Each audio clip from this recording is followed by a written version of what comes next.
Topic है मोहनजोदड़ो, जो किसी कारणवश से वीडियो डिलीट हो गया था। ठीक है, तो आज फिर से इसे पढ़ेंगे। तो ये है कहाँ? तो पहली चीज, मोहनजोदड़ो आपका है पाकिस्तान। पाकिस्तान के सिंध प्रांत में, सिंधु नदी के पास, सिंध प्रांत में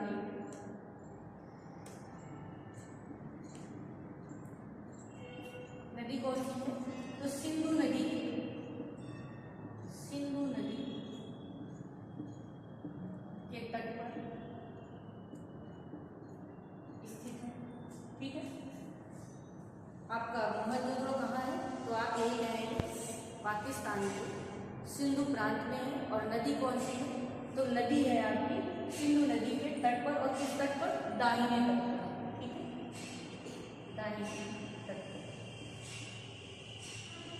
जिला क्या माना गया है? जिला है लरकाना, या इसी को ननकाना भी बोलते हैं। ननकाना, ये वहां के लोग लोकल जो है वो इसे क्या कहते हैं? लरकाना या ननकाना। मोहनजोदड़ो की खुदाई यानी इसके बारे में जानकारी किसने दी? तो मोहनजोदड़ो की खुदाई या खोज का श्रेय किसे जाता है? तो आर डी बनर्जी को जाता है। आर डी बनर्जी, जिनका पूरा नाम है राखाल दास, राखाल दास बनर्जी।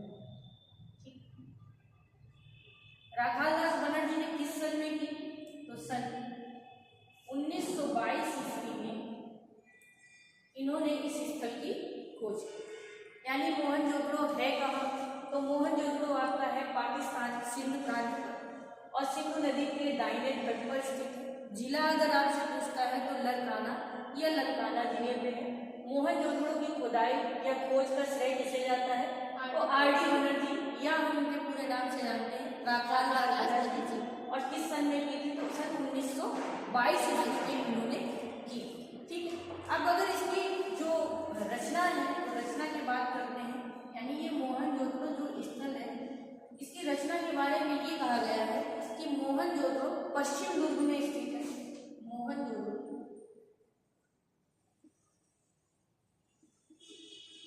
के पश्चिम में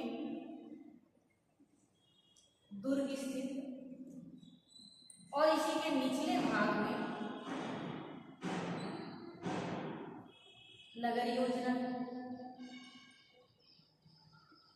ठीक है, यानी है कैसा? यानी पश्चिम क्षेत्र की तरफ है और पश्चिम पूर्व कह लीजिए, एक बीच में ये भी लिख लीजिए पूर्व, यानी पश्चिम पूर्व, यानी दोनों दिशाओं के बीच की बात हो रही है। पश्चिम पूर्व में क्या है? दुर्ग स्थित है। दुर्ग माने एक किला, जिसे हम लोग आज के समय में कहते हैं। तो उस समय इनके भवन निर्माण की प्रक्रिया रही होगी, जिसको ये लोग दुर्ग बोलते हैं। ठीक है, निचले नगर की योजना है, यानी इसके निचले हिस्से में निचला नगर बसाया गया। ऐसा लगता है कि इन्होंने एक नगर बसा रखा है। ठीक है, इसके बाद दुर्ग भाग से आगे बढ़ेंगे तो आगे यहाँ से हमें क्या क्या प्राप्त है मोहनजोदड़ो से वो जानेंगे।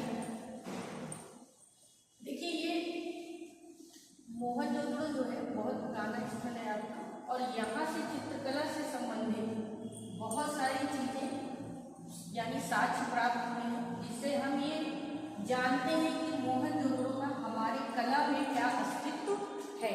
ठीक है, इसके बाद यहाँ से दुर्ग भाग की बात करते हैं। हमने कहा कि दुर्ग पाएंगे, तो यहाँ पे बड़े बड़े दुर्ग पाएंगे। यहाँ पे 3 इसके ऐसे दुर्ग हैं, यानी 3 ऐसे स्थल हैं जो कि बहुत ज्यादा प्रसिद्ध है।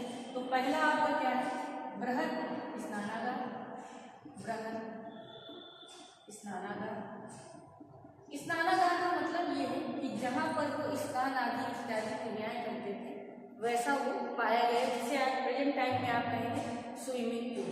ठीक है, उसी तरह से इसकी नगर योजना थी, यानी नगर में इसका योजना यानी इसका स्ट्रक्चर बनाया गया। इसकी नाप क्या दी गई है? तो 55 गुणे 33 मीटर बताया गया है। और अगर इसको चौड़ाई लंबाई में डिवाइड करेंगे तो 11.88 मीटर लंबा, ठीक है, 11.88 मीटर लंबा है, 7.01 चौड़ा है, 7.01 मीटर चौड़ा है। और इसकी गहराई कितनी बताई गई है? तो 2.43 मीटर गहरा बताया गया है, 2.43 मीटर गहरा बताया गया। कभी कभी ये क्वेश्चन आपका नेट में पूछता है, नाप लिख के पूछ लेता है कि जो मोहनजोदड़ो से स्नानागार पाया गया है इसकी सही नाप क्या बताएंगे?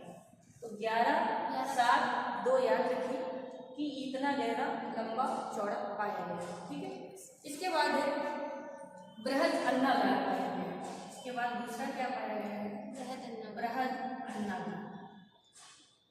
अन्नागार का तात्पर्य है जहां पर वो अन्न को रखते स्टोर करते हैं, ठीक, यानी अपनी प्रकृति के अनुसार खाने पीने की चीजों को स्टोर करके रखते थे कि अभी ये सीजन है, जैसे आज भी लोग गेहूँ है, चावल है, थोड़ा थोड़ा अपने घर में स्टोर करके रखते हैं कि हाँ कुछ समय बाद कितने दिन हमारा गेहूँ चलेगा। तो इसी तरह ये लोग भी प्रकृति के हिसाब से चीज़ों को स्टोर करते थे। इसकी नाप क्या बताई गई है?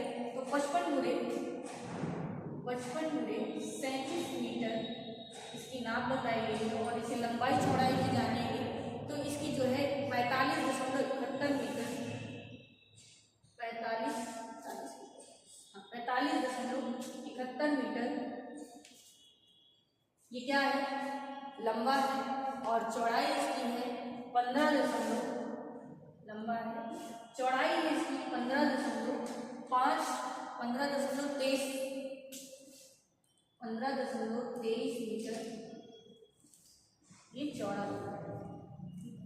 तो ये क्वेश्चन ज़्यादातर नेट में पूछता है, टीजीटी में बहुत कम पूछता है, लेकिन जानकारी के लिए आपको जानना रहेगा। टीजीटी में हो सकता है ये नाम पूछ ले 55.37 मीटर बताया, ठीक है। फिर यहीं पे एक पाया गया है तीसरा पुरोहित आवास। पुरोहित आवास का मतलब है कि यहाँ पुरोहित यानी जो पुजारी लोग हैं उनका आवास अब वो लोग रहते थे। इसको बताया गया है 83 गुणे इसकी माप बताई गई है 83 गुणे 24 मीटर 83 गुणे 24, ठीक है, ये इसकी नाम। और पुरोहित आवास कैसा आवास था? जहाँ पे लोग पूजा इत्यादि या इनकी सभाएं ऐसी हुआ करती थी, उसी को वो लोग पुरोहित आवास बोलते थे, जो कि सबसे बड़ा जनमत पाया गया कहाँ पर? मोहनजोदड़ो, ठीक है। ये था आपका कि यहाँ से हमारे दुर्ग कौन कौन से प्राप्त हुए? तो बृहद स्नानागार प्राप्त हुए। अक्सर क्वेश्चन पूछता है कि ऐसी कौन सी सभ्यता है जहाँ से बृहद स्नानागार प्राप्त किया गया है? तो बृहद स्नानागार आपके मोहनजोदड़ो से प्राप्त है, बृहद अन्नागार भी यहीं से प्राप्त है और पुरोहित का आवास भी यहीं से प्राप्त है, ठीक है। अब नोट डाल के एक लाइन लिखेंगे, यहाँ से एक स्तंभ पाया गया है,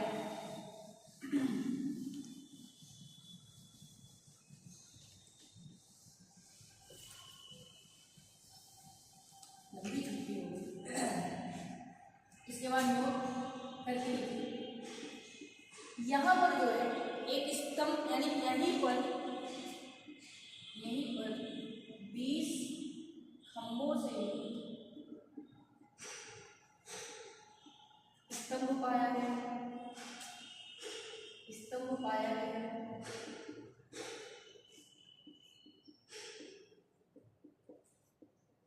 कितने खंभों पे है? 20 खंभों पे टिका हुआ है। और कितने वर्ग में बना है? तो 750 वर्ग में टिका हुआ है, ठीक है, यानी जो इसका क्षेत्र कितना है? 750 मीटर है। इसीलिए लोगों ने अनुमान लगाया ये क्या होगा? सभा भवन। यानी लोगों ने माना कि अगर ये 20 स्तंभ से खड़ा 750 वर्ग मीटर में फैला हुआ क्षेत्र है तो हो सकता है कि ये सभा भवन रहा है। लोगों का अनुमान था, इसलिए इसे क्या माना? सभा भवन माना, और इसे सभा भवन के नाम से हम जानते हैं। यहीं पर एक आपके विद्वान हुए जॉन मार्शल, और इन्होंने यहाँ के स्नानागार के बारे में एक अपने लेख या एक उक्ति दी कि जॉन मार्शल ने कहा कि स्नानागार को तत्कालीन आश्चर्य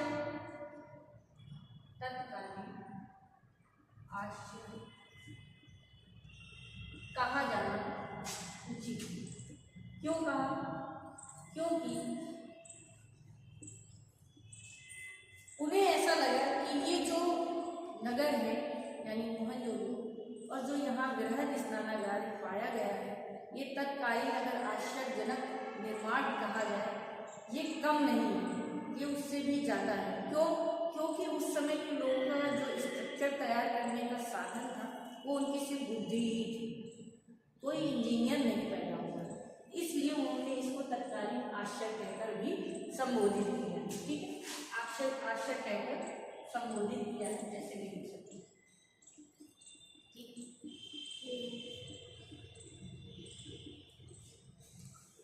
इसके बाद स्नानागार की जो क्षेत्र है यहाँ पर यानी इसी स्नानागार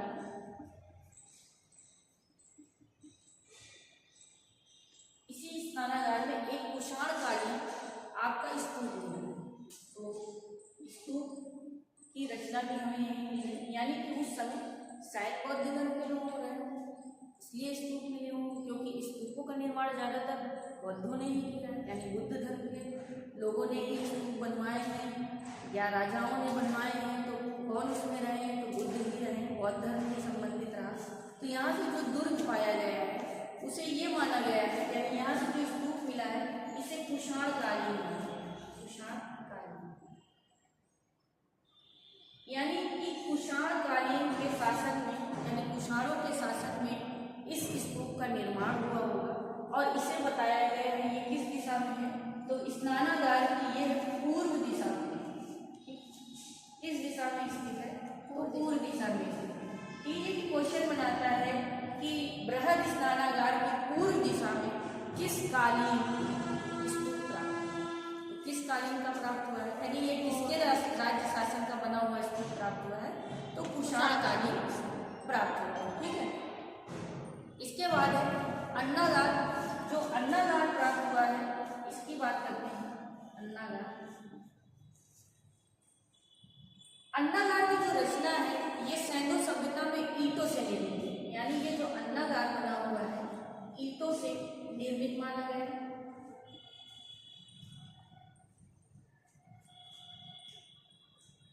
ईंटों से निर्मित बना है, यानी जो ये अन्नागार है इसकी रचना कैसे हुई है? तो ईंटों से हुई है और ये ईंटों का बना हुआ आपका पाया गया है। ठीक है, तो ये स्नानागार और अन्नागार के बारे में विशेष बात थी। जॉन मार्शल ने इस स्नानागार को तत्कालीन आश्चर्य का उचित करके मतलब कहना उचित समझा और संबोधित किया है। इसी तरह स्नानागार जो कि इसके पूर्व दिशा में कुषाणकालीन स्तूप प्राप्त हुआ है, अक्सर क्वेश्चन पूछता है किसके कालीन है? तो कुषाणकालीन किस दिशा में है? तो पूर्व दिशा में। अन्नागार किससे निर्मित है? ये क्वेश्चन पूछता है कि मोहनजोदड़ो से प्राप्त अन्नागार की रचना किससे निर्मित है? तो ईंटों से निर्मित है, यानी ईंटों से बनाया है। ठीक है, यहाँ तक आप लोग समझ लें। अब इसके बाद जो सभा भवन मिला था उसके बारे में हम कुछ विशेष बात करेंगे। जो आपका सभा भवन प्राप्त हुआ, सभा भवन को कई विद्वानों ने अलग अलग नाम से पुकारा। किसी ने सभा भवन कहा, किसी ने इसको जो है पूजा गृह कहा, इस तरह से सबकी अपनी अलग अलग। तो सभा भवन के बारे में जानते हैं। सभा भवन जो 20 स्तंभों से युक्त आपका सभा भवन पाया है, तो जॉन मार्शल है, यानी जॉन मार्शल इन्होंने सभा भवन को क्या कहा है? इन्होंने इस सभा भवन को बौद्ध मंदिर कहा है। क्यों? क्योंकि स्तूप प्राप्त हुआ तो उनको लगा शायद ये बौद्ध मंदिर रहा। अगर कोई पूछे जॉन मार्शल के अनुसार सभा भवन को किस नाम से जानते हैं, तो हम बौद्ध मंदिर के नाम से जानते हैं। इसके बाद मार्टिमर व्हीलर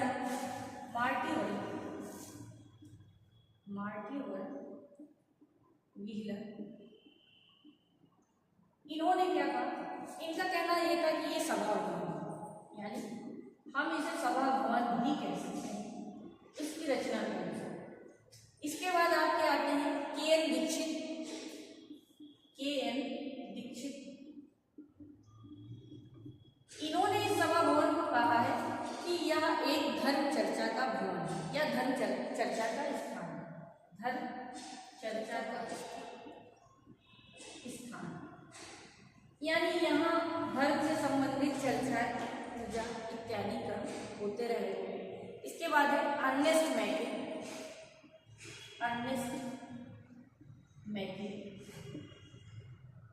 अर्नेस्ट मैके कहते हैं यह बाजार लगाने का स्थान रहा। बाजार लगाने का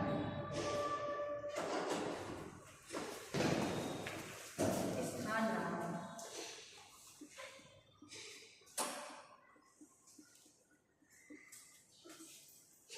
तो इतनी बातें आप लोगों को समझ में आई कि जो 20 स्तंभों से युक्त सभा भवन प्राप्त हुआ, उसकी रचना के अनुसार सबने अनुमान लगाया। निश्चित नहीं है कि वो क्या था, लेकिन सबसे ज्यादा हम इस बात से जानते हैं या तो ये सभा भवन रहा हो, या तो ये बौद्ध मंदिर है, या तो धर्म चर्चा का विषय रहा होगा, यहाँ धर्म चर्चा, या फिर मोहनजोदड़ो के समय में जो निवासी थे वो शायद यहाँ बाजार लगाते होंगे। इतना बड़ा वो क्षेत्र था, 750 वर्ग मीटर। ठीक, तो इस अनुसार सभा भवन को किसने क्या कहा है, ये नाम देंगे आपसे पूछते। अब बात करते हैं इसका मेन विषय, यानी मोहनजोदड़ो से और क्या क्या प्राप्त हुआ। तो मोहनजोदड़ो से हमें कुछ मोहरे प्राप्त हुए। ठीक, मोहरे। अच्छा, ये मोहरे हैं क्या? प्रेजेंट टाइम में भी मोहरे चलती हैं, जिसे इंग्लिश में आप बोलते हो स्टैम्प। तो मोहरे उस समय जब बनती थी, ज्यादातर आपने देखा हो हर राजा के समय में कुछ सिक्कों का प्रचलन था, कुछ मोहरों का प्रचलन था, क्योंकि अपनी पहचान के लिए वो लोग ये करते थे कि इस राज्य शासन में ऐसी चीजें थी, इसके राज्य शासन में ऐसी चीजें, यानी सोने के सिक्के भी चले, चांदी के भी चले, फिर स्टील के भी चले, आज नोटें चल रही। तो शासन काल के अनुसार ये चीजें बदलती गई, लेकिन आज भी वो एक एक सिक्के आज भी हमारे यहाँ संग्रहालयों में सुरक्षित है। कौन सा सिक्का किसने चलाया, उसमें या तो किसी की फोटो बनी होगी, या तो किसी का राज्य चिन्ह बना होगा, या उसके झंडे का प्रतीक बना होगा। इसी तरह कुछ ना कुछ प्रतीक बनाते हैं। इसी तरह मोहनजोदड़ो में भी व्यापार की दृष्टि से भी मोहरे बनते हैं। ये लोग व्यापारी थे, यानी एक दूसरे से व्यापार करने के लिए ये मोहरे चलाते थे। हालांकि मिट्टी की भी मोहरे ज़्यादातर उस समय प्राप्त हुई, क्योंकि धातु का इतना प्रचलन नहीं था, तो वो लोग ज़्यादातर क्या करते थे, मिट्टी की ही मोहरे बनाते थे और एक दूसरे को पहचान के रूप में, आयात निर्यात करने के रूप में इनका प्रयोग करते थे। तो उस समय भी राजा इनके समय में होते थे, जो इनके राजा या श्रेष्ठ होते रहे हैं, क्योंकि सभा भवन है या फिर ऐसी चीजें हैं तो जाहिर सी बात है कि शासन प्रवृत्ति रहेगी। तो अब मोहरे जो प्राप्त हुई है, तो पहली यहाँ से जो प्राप्त हुई है पशुपति शिव की प्राप्त, शिव पशुपति शिव। ठीक, अब ये जो पशुपति शिव की मोहर है, ये अक्सर पूछता है कि पशुपति शिव की मोहर कहाँ से प्राप्त हुई, हड़प्पा से, लोथल से, या कहाँ से? तो ये मोहनजोदड़ो से प्राप्त। अब इस पशुपति शिव की मोहर पे बना क्या है, यानी दृश्य क्या अंकित है, यानी उस समय जो चला है तो दृश्य क्या बना हुआ है। तो इसमें बना हुआ है, इस मोहर पर, चौकी पर, इस मोहर पर, चौकी पर पद्मासन मुद्रा में, पद्मासन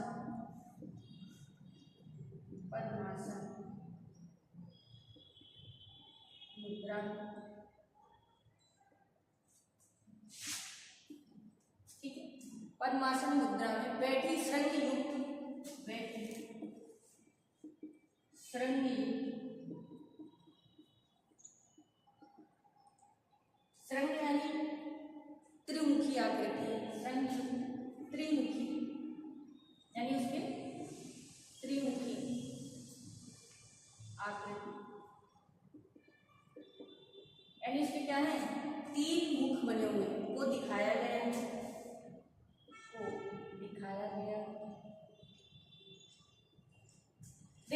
इतना डीप क्वेश्चन आपसे नेट में पूछ सकते हैं।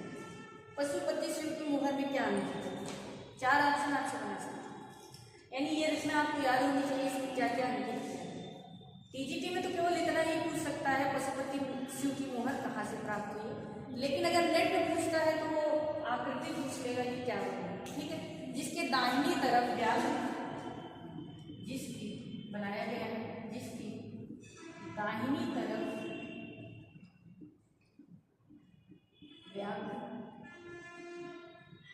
व्याघ्र जानवर पक्षी है, और हाथी बाईं तरफ, और हाथी बाईं तरफ। ठीक है, हाथी को बाईं तरफ दिखाया गया है। गैंडा और भैंसा, एक तरफ गैंडा,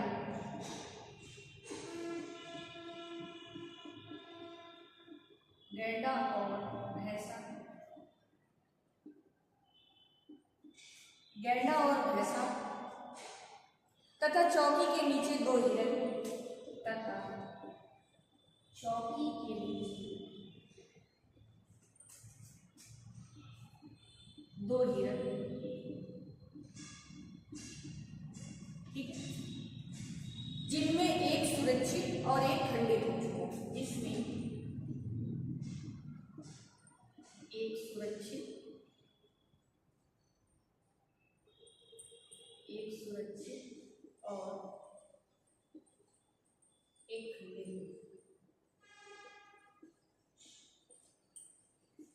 खंडित हो चुका है, तात्पर्य है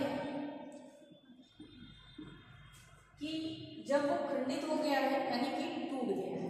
खंडित का मतलब यही होता है कि उसका कुछ भाग शेष है, बाकी वो टूट चुका है। ऐसी रचना में ये पशुपति शिव की मोहर हमें प्राप्त है। हालांकि इतना डीप क्वेश्चन नेट में ही पूछ सकता है। बाकी पशुपति मोहर कहाँ से प्राप्त हुई, तो वो मोहनजोदड़ो। देखिए एक चीज याद रखिएगा, मोहनजोदड़ो इम्पोर्टेंट टॉपिक, एक क्वेश्चन जरूर पूछता है, या तो ये है कहाँ या तो डीप जाएगा। और अब डीप ही बना रहा है, छोटा मोटा क्वेश्चन है, जितना अधिक हो सकता है वो कठिन कर रहा है, इसलिए डीपली पढ़िए, आगे नेट के लिए भी आपको आराम रहेगा। एक मोहर मिली, अब इसके अलावा नेक्स्ट दूसरी मोहर कहाँ से मिली, एक मोहर मिली है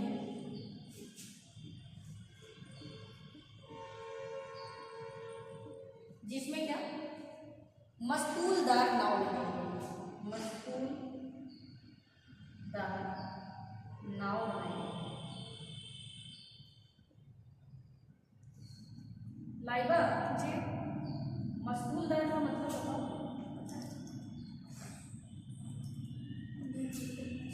छोटी छोटी छोटी नाव, क्योंकि ये मोहर छोटी नाव, और एक नाव ऐसी होती है सीधी, और मस्तूलदार क्या होती है, ऐसी नाव होती है जिसमें ऐसे झंडे वगैरह दिखाए वैसी बनाई। ठीक है, इसका अर्थ। इसके बाद है एक मोहर और प्राप्त हुई है, वो कैसी है, तो जो इसके बाद मोहर प्राप्त हुई है उस मोहर पर, यानी एक मोहर पर वृक्ष के तने से, एक मोहर पर वृक्ष के तने से, वृक्ष के तने से निकलते हुए 2 संगी पशुओं को दिखाया है। निकलते हुए 2 संगी पशुओं को दिखाया है।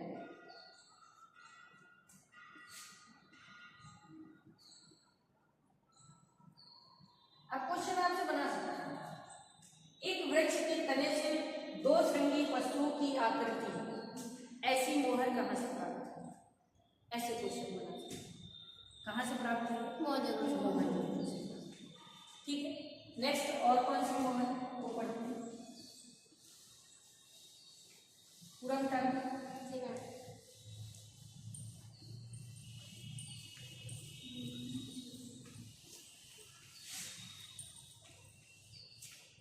देखिए दूसरी है, यहाँ से जो एक और प्राप्त हुई है, तो एक मोहर पर अर्धमानव, एक मोहर पर अर्धमानव, अर्धमानव का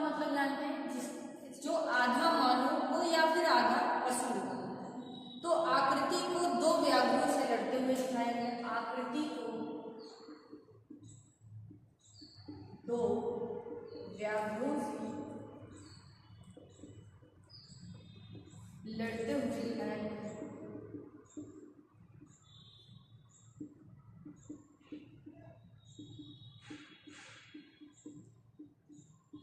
यानी आधा मानव का धड़ है, आधा पशु जैसा प्रतीत हो रहा है, और उसे किससे लड़ते दिखाया गया है? व्याघ्रों से लड़ते दिखाया गया। क्वेश्चन बन सकता है अर्धमानव आकृति में दो व्याघ्रों से लड़ते हुए ऐसी मोहर कहाँ से पाई गई? तो कहाँ से पाई गई? मोहनजोदड़ो।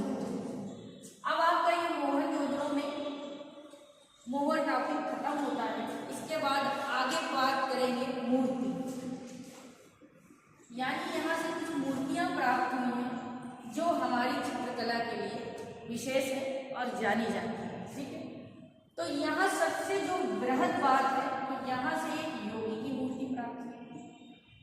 योगी की मूर्ति, जो कि बहुत इंपॉर्टेंट टॉपिक है और बहुत पूछा है कि योगी की मूर्ति कहाँ से प्राप्त हुई है। तो योगी की मूर्ति मोहनजोदड़ो से प्राप्त हुई है। पहला क्वेश्चन ये। अब ये बनी किससे है ये पूछ लेता है, इसमें चित्र क्या अंकित है इसके बारे में पढ़ेंगे। तो पहली बात तो ये सेलखड़ी की बनी हुई। सेलखड़ी यानी सेलखड़ी क्या है? एक पत्थर टाइप से है जिसे हम इंग्लिश में स्टेटाइट भी कहते हैं। स्टेटाइट, ठीक है। अगर आपसे ये नाम लिख के ना पूछे और कह दे स्टेटाइट की बनी, कभी कभी इंग्लिश वर्जन दे देता है, तो किससे बनी है? स्टेटाइट। अब ये है कितनी बड़ी? तो इसे 19 सेंटीमीटर बताया गया, यानी ये 19 सेंटीमीटर की ऊंचाई में बनी है। तो ये 19 सेंटीमीटर ऊंचा मानव धड़ है। 19 सेंटीमीटर ऊंचा मानव का धड़, यानी कैसा है? मानव का आधा भाग, पूर्व भाग पूरा उसको नहीं दिखाया, ठीक है। धड़ कहा गया है, ठीक है। और किस रूप में? धड़ के रूप में प्राप्त हुआ, मानव धड़ के रूप में प्राप्त हुआ, ठीक है। जो योगी की मूर्ति को, जो योगी की मूर्ति को दाहिने कंधे के नीचे से बाएं कंधे तक, दाहिने कंधे से कंधे के नीचे से, ऐसे कंधे के नीचे से बाएं कंधे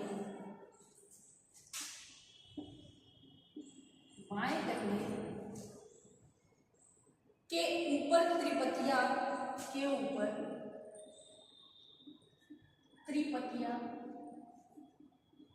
या कभी कभी अंगौछा लिख दिया जाता है, अंगौछा, ठीक है। कभी कभी क्वेश्चन में वो अंगौछा लिख देता है और कभी कभी त्रिपतिया अलंकरण युक्त,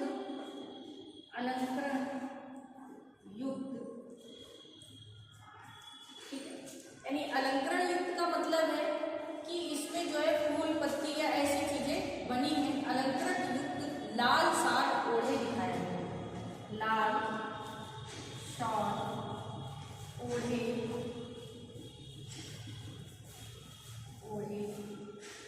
दिखाया गया है।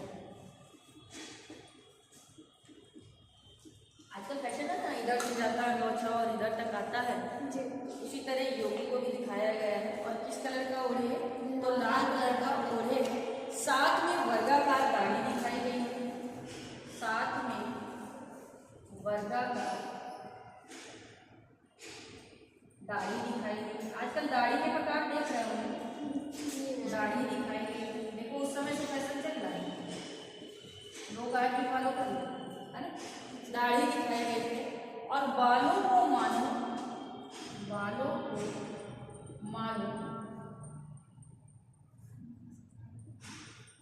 कंधे से पीछे की तरफ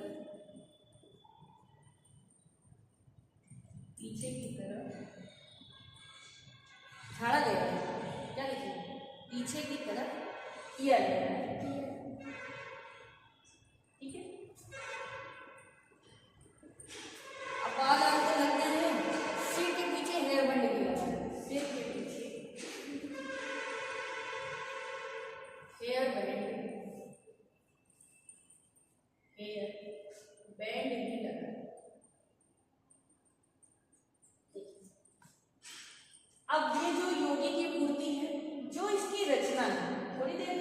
योगी ऊंचा मानो का गढ़ मिला है।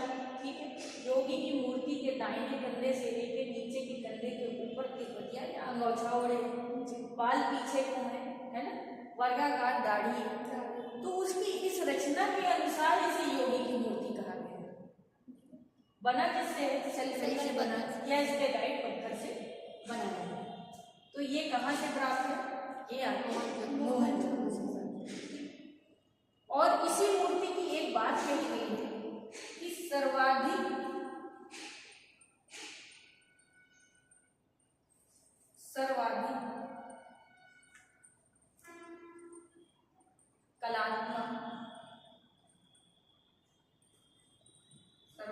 कलात्मक केस विन्यास दिखाया है। यानी एक बात इस मूर्ति के लिए कह दी गई। कभी कभी आपसे ऐसा पूछ ले कि सर्वाधिक सुंदर केस विन्यास वाली योगी की मूर्ति कहाँ से प्राप्त है, क्वेश्चन पलट दे तो कहाँ से प्राप्त है? मोहनजोदड़ो से।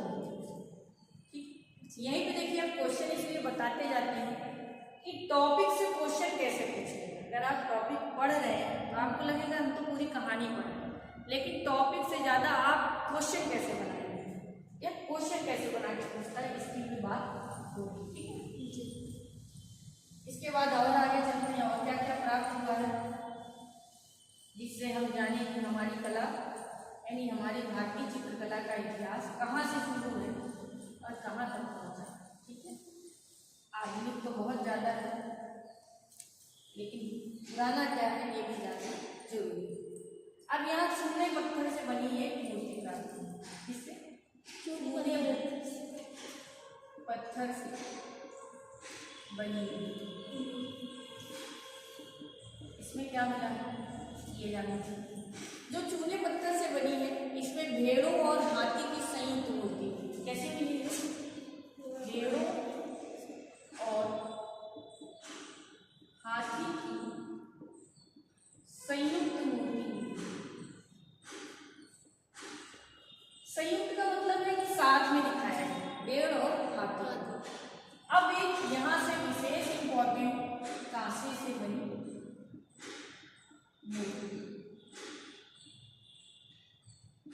और ये यानी अब आप सोचिए कि मोहनजोदड़ो की जो सभ्यता थी, उस समय के लोगों को कांसे यानी जिसे आप तांबा भी बोलते हैं, कांसे या तांबे का ज्ञान हो चुका था। यानी कि उस समय इस मूर्ति का मिलना यानी कि उस समय इस धातु का ज्ञान होना, क्योंकि 9-5 काल में होने ही लगा था धातुओं का ज्ञान। तो मोहनजोदड़ो उसके बाद थी। तो यहाँ जो कांसे से बनी है मूर्ति, तो इस यहाँ से जो कांसे की मूर्ति मिली, इसे हम क्या कहते हैं? रेक्टेंगुलर की मूर्ति। या आपसे पूछ लेते हैं, नृत्य करती कांसे की मूर्ति कहाँ से प्राप्त? ठीक है, 2। या फिर इसी को पूछ लेते हैं, डांसिंग गर्ल, डांसिंग गर्ल की मूर्ति कहाँ से प्राप्त? देखिए, अब उसने बदल लिया। जब डांसिंग लिखा होगा इस सन के पेपर में, उस समय लोग कंफ्यूज होंगे। नृत्य तो अगर नृत्य से लोगों ने कंप्लीट कर लिया होगा कि नृत्य को ही डांस कहते हैं इंग्लिश में, तो सही गया होगा, नहीं तो वो गलत। इसी को क्या कहते हैं? डांसिंग गर्ल कहते हैं। अब ये है कितनी बड़ी? तो लगभग 10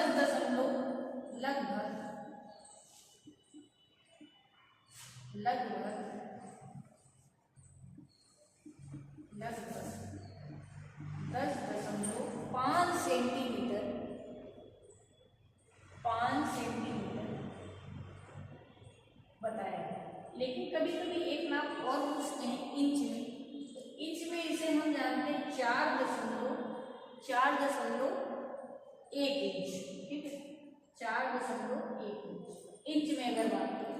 और ये नाप जो पूछता है, ये ज्यादातर आपके नेट के क्वेश्चन पूछता है कि मोहनजोदड़ो से प्राप्त नृत्य की कितनी इंच या कितनी सेंटीमीटर की सेंटीमीटर, 10 सेंटीमीटर को कन्वर्ट कर लीजिए तो निकल आएगा। ठीक है, अब इस मूर्ति के बारे में थोड़ा सा और जान लीजिए, ये है कहाँ?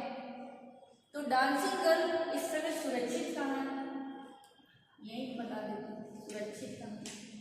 यानी अगर खुदाई से प्राप्त हुई तो ऐसा नहीं दान दे दी गई, ये कहीं ना कहीं संग्रहालय में सुरक्षित रख दी गई है कि लोग अगर देखना चाहें तो इसे जाकर घूमकर देख सकते हैं। तो ये है कहाँ?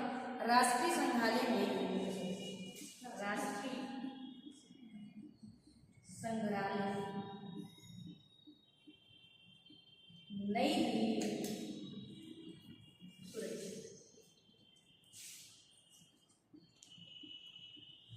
अक्सर पूछता है कांसे की मूर्ति या कांसे या कांस लिख लीजिए, मैंने कांसा लिख दिया, कांस से भी लिख सकते हैं क्योंकि अक्सर शब्द यही आता है कि कांस की मूर्ति या कांसे की मूर्ति, दोनों बातें लिख सकते हैं। कांसा कांसा तो कहने लगे, कांस से ही कहते हैं। ठीक है, लिखा भी यही जाएगा। तो ये कहाँ से प्राप्त हुई है? मोहनजोदड़ो। अच्छा, ये जो मूर्ति है इसकी बनाने की पद्धति क्या थी, यानी जब उन्होंने बनाया होगा तो किस पद्धति का प्रयोग किया होगा, है ना, पद्धति क्या थी? तो अगर देखा जाए तो इसे हम लोग कहते हैं कास्ट ढलाई, कास्ट ढलाई पद्धति। ठीक है, इसे चिकोटी पद्धति भी कह सकते हैं, कहीं कहीं पर मिला है तो इसे चिकोटी पद्धति भी कह सकते हैं। और इसे हम क्या कह सकते हैं, उस समय के अनुसार डोकरा ढलाई। यानी अगर आपसे पूछ ले यह मूर्ति किस पद्धति से बनाई गई है तो डोकरा ढलाई अगर आए या डोकरा कास्टिंग आ जाए, कास्टिंग ढलाई एक बात है। ठीक है, कास्टिंग इस पद्धति से बनी हुई है, यानी इस मूर्ति को उन्होंने किस तरह से बनाया होगा तो डोकरा पद्धति या कास्टिंग पद्धति से बनाया। ठीक है, ये आपकी कहाँ से मिली है तो मोहनजोदड़ो से मिली। और ये सबसे इम्पोर्टेंट है, अक्सर पूछा जाता है, ये नेट का भी फेवरेट क्वेश्चन है और ये 2 बार पूछा जा सकता है। या तो पूछ लेता है कि कांसे की या नृत्य मूर्ति कहाँ प्राप्त हुई है। अब इसकी थोड़ी रचना जान लीजिए, मूर्ति बनी कैसे, कभी कभी पूछ लेता है।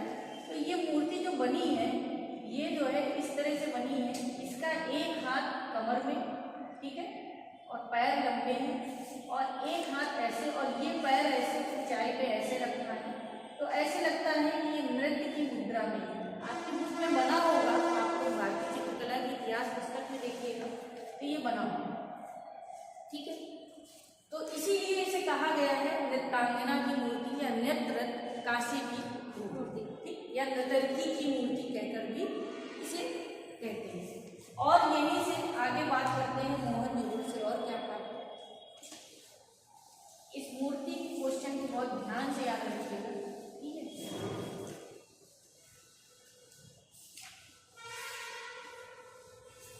आगे क्या है जानिए। अब यहाँ से एक सीप का स्केल भी प्राप्त हुआ है। क्या प्राप्त हुआ? सीप का स्केल। स्केल माने क्या है? पटरी, पटरी जिससे हम लोग क्या करते हैं, और वो किसकी बनी है तो सीप की। अगर क्वेश्चन पूछ ले सीप का स्केल किस सभ्यता से पाया गया है तो वो आपके मोहनजोदड़ो से। इसके बाद नेक्स्ट और क्या प्राप्त है, मनुष्य यानी नर और नारी। मनुष्य में दोनों आ जाते हैं ना, नर और नारी, यानी नर और नारी पशु पक्षियों की मृण मूर्तियां, पशु पक्षियों की मृण मूर्तियां। मृण माने मिट्टी, हाँ, किसकी बनी? मिट्टी, मिट्टी, पकी हुई मिट्टी, हाँ, पकी हुई मिट्टी क्या प्राप्त हुई है? भारी संख्या में, भारी संख्या में मूर्तियां प्राप्त, क्योंकि उस समय लोग पशु पक्षी और ये सब खेलने के लिए या जो भी कार्य के लिए अपने बनाते हैं। फिर इसके बाद और क्या प्राप्त हुआ? तो छोटे संग वाले छोटे सुरंग वाले संगमन, सील सुरंग वाले बलिष्ठ, बलिष्ठ बलिष्ठ वृषभ मृग मूर्ति, वृषभ मृग मूर्ति, यानी जो वृषभ बना है छोटे सींग का है और बलिष्ठ दिखाया गया है, और जो सबसे ज्यादा कलात्मक, यानी जो पाया गया है ये सबसे कलात्मक, कलात्मक का मतलब जानते ही हैं, सही नाप जोड़ और सही तरीके से बना हुआ और देखने में सुंदर लगे, उसी को क्या कहते हैं, कलात्मक। ठीक है, तो अगर आपसे पूछ ले छोटे सुरंग का बलिष्ठ वृषभ कहाँ से प्राप्त हुआ है या ऐसी मूर्ति कहाँ से प्राप्त हुई है, तो मोहनजोदड़ो से प्राप्त हुई। फिर इसके बाद और क्या साक्ष्य मिले, तो सूती वस्त्र के साक्ष्य भी हमें कहाँ से मिले, सूती वस्त्र के साक्ष्य भी यहाँ से मिले, यानी मोहनजोदड़ो से। यहीं से हमें चूहे मारने की चूहेदानियां मिली, चूहे मारने चूहादानी, यानी उनका मतलब ये है कि अगर ये ऐसी चीज प्राप्त हुई है, यानी चूहेदानी जैसी होती है वैसी ही मिली है, उन्होंने अनुमान लगा दिया कि उस समय चूहा मारने के लिए चूहादानी का शायद ये लोग प्रयोग करते रहते हैं। ठीक है, इसलिए उसको बताया, क्योंकि कोई साक्ष्य लिखित तो है नहीं ना मोहनजोदड़ो के बारे में। फिर मिठाई बनाने के साक्ष्य में मिलेंगे, मिठाई बनाने साक्ष्य में। अब भाई जैसे पेड़ा वेड़ा बनाते हो ना, रिंगी क्या यूज करते है ना, छापा, वैसे ही मिट्टी के मिले, तो उससे ये पता चला है कि उस समय ये लोग मिठाई भी बनाते थे और मिठाई बनाने के लिए चीजों का प्रयोग करते थे। अब दूसरी मूर्ति की बात करेंगे, ये छोटे छोटे साक्ष्य थे, अक्सर पूछता है सूती कपड़े के साक्ष्य कहाँ से प्राप्त हुए, किस सभ्यता थे, तो मोहन। ठीक है, चूहा मारने की चूहादानी इतना नहीं पूछेगा आपसे, लेकिन सूती वस्त्र के साक्ष्य जरूर पूछेगा। इसके बाद यहाँ से एक दूसरी मूर्ति मिली, और वो दूसरी मूर्ति, तो जो दूसरी मूर्ति मिली है तो दुशाला ओढ़े, दोशाला ओढ़े योगी की मूर्ति, यानी कैसी, दुशाला माने आप लोग जानो, साला को होते हैं वो, उसी में दुशाला ओढ़े। ठीक है, कहाँ मिली है, तो ये आपकी मोहनजोदड़ो, बस इतना ही इसके बारे में है। और इसे भी दोशाला यानी ऐसे दिखाया गया है कि ये शॉल ऐसे करके लपेटे हुए, इसीलिए इसका नाम रख दिया गया है दोशाला ओढ़े योगी की। अब बात करते हैं एक छोटी सी नोट के रूप में, आपकी इसी विषय पे एक फिल्म बनी है मोहनजोदड़ो। ठीक है, कब बनी है, 2016 में। ठीक, अगर आपसे पूछ ले किस सन में बनी है, तो 2016 में।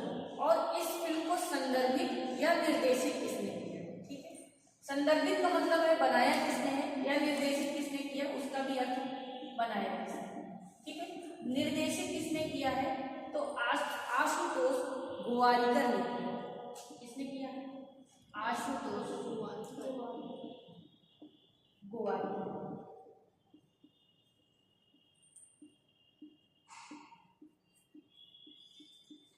देखिए ये क्वेश्चन ज्यादातर नेट पर पूछ सकता है, लेकिन अब टीजीटी का भी कोई दिन धर्म नहीं है कि वो क्वेश्चन कहाँ से और कैसे पुटअप करे। हो सकता है आपसे पूछ ले मोहनजोदड़ो निर्देशित फिल्म किस सन में बनी, किसने निर्देशित किया, तो ये दो क्वेश्चन आप याद रखिएगा। 2016 में बनी है और किसने बनाया है, तो आशुतोष गोवारिकर ने बनाया है। तो आज आपका जो ये मोहनजोदड़ो टॉपिक था यही समाप्त होता है। और ये वीडियो आपका लोथल से पहले होना चाहिए था, लेकिन वॉइस ना होने की वजह से आज ये वीडियो अपलोड